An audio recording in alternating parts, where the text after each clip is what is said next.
Welcome to proteomecommons.org and the Tranche peer-to-peer file sharing system, a project supported in part by the National Center for Proteomics and Pathways.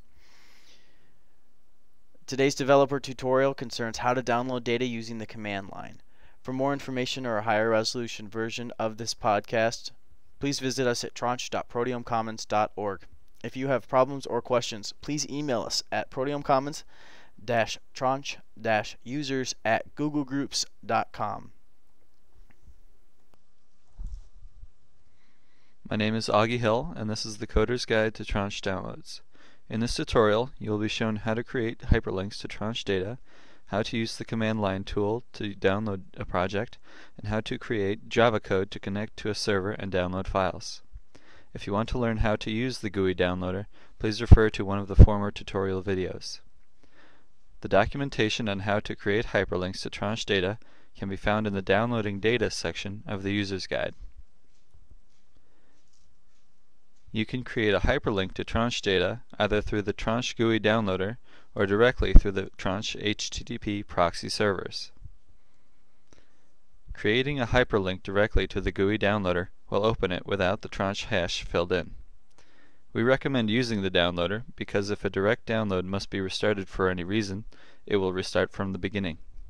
Using the Tranche downloader ensures that no download will ever need to be restarted from the beginning. To create a link to Tranche data through the Tranche downloader, link to proteomecommons.org/data-downloader.jsp file name =, and then the base 16 encoded Tranche hash of the file you want to link to. Normally, Tranche hashes are in base 64 encoding, but these will not work in a hyperlink unless the +sign characters are replaced with %2b. For this reason, we recommend using the base 16 encoded Tranche hash of the file you want to link to. There is a link available in the hyperlink documentation that will take you to a web page that converts hashes between base 16 and base 64. Rather than linking to the GUI downloader, you can link to Tranche data directly. proteomecommons.org has set up several HTTP proxy servers that will pipe Tranche data from the network. Because of this, no matter which server the data is stored on, you will always be able to connect to and download it by linking to proteomecommons.org/data/unencoded/ and then the base 16 encoded Tranche hash of the file you want to link to. As described earlier, the base 16 Tranche hash should be used instead of the base 64 hash. If you know the Tranche hash of the project you want to link to, you can link directly to the files within that project by linking the same as previously described, and then adding on the end of the link the location of the file you would like to link to. For example, if you want to link to a file in the main directory of the project, you would add a / and the name of the file. To link to a file in a subdirectory named sub, you would add /sub/ and then the name of the file.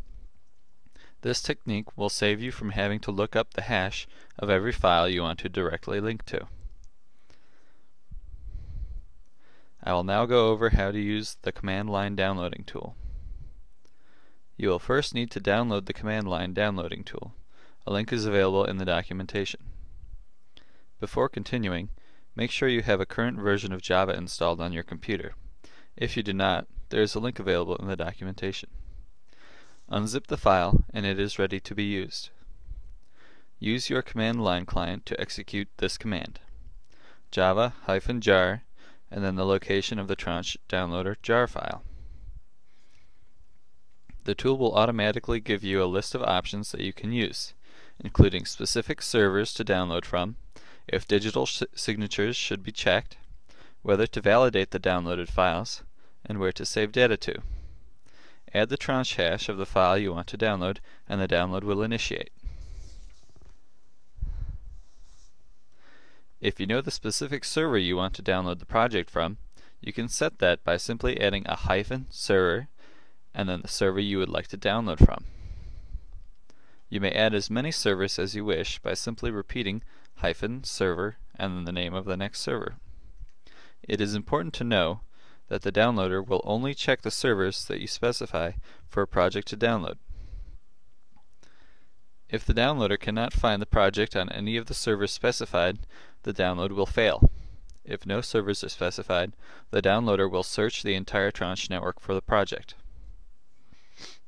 I will now go over how to use the Java API to download files. Remember that Tranche is completely open source, so all of our source code is freely available for use. To start using the Tranche Java API, you will first need to download the Tranche source code and create a project in NetBeans. If you have not yet done this, please consult the Beginning Developers tutorial. To link to the Tranche project, open your project's properties and select Libraries. Click on the Add Project button. From here, locate your Tranche project folder and select it. You are now able to use the entire Tranche Java API. For more information on how to use the API, you should consult the Java docs, which are linked to in the documentation. To help developers more easily make use of the system, we have created several code snippets that can be freely used and modified. If you have any questions about the code, please contact the development team.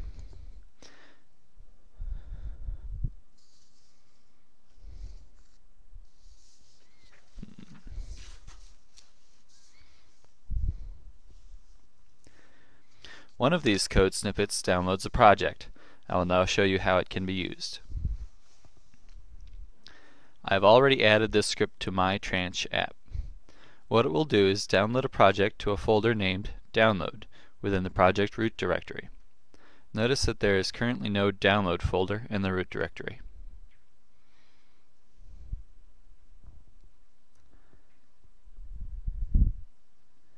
As you can see, the download folder was created and the project was added to it. All of the code is well commented, so it should not be difficult to work with.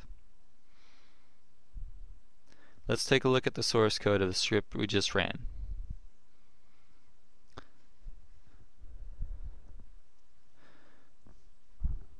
The code snippet is runnable because it contains a main method. Keep this to allow the snippet to be runnable. This line of code creates a big hash object out of the string within the create hash from string method. Replace this string with any Tranche hash you want to download. Of course, this is not required that you explicitly name the Tranche hash. You could replace the given Tranche hash with a string object. Keep this line as it is. The getFile object is the workhorse for downloading from the Tranche network. It is required to tell the getFileTool object the hash of the project you want to download, so keep this line.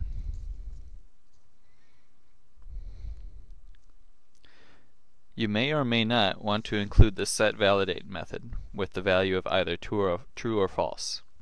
If the Boolean value is true, then the getFileTool will check whether the data that was actually downloaded matches the Tranche hash.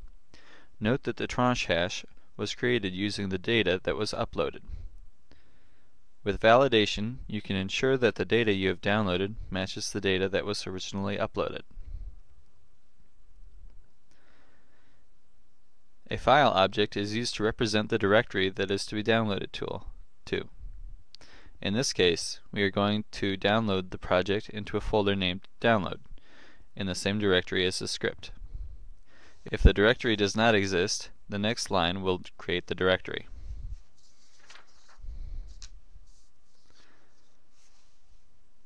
This line will set the local system.out as the standard output of status information. It is not required to keep this line of code. This line executes the download. The Tranche hash used in this example was for a fairly large project, or a set of files, so that is why the getDirectory method is used, as opposed to the getFiles method. Again, if you have any questions about the source code and how it works, please contact the Tranche development team. This completes the tutorial. Thank you for watching. Thank you for joining us today for this developer's tutorial We hope you found it both entertaining and also enlightening. If you have any other questions, please feel free to contact us at proteomcommons-tranche-users@googlegroups.com or visit our homepage at tranche.proteomcommons.org.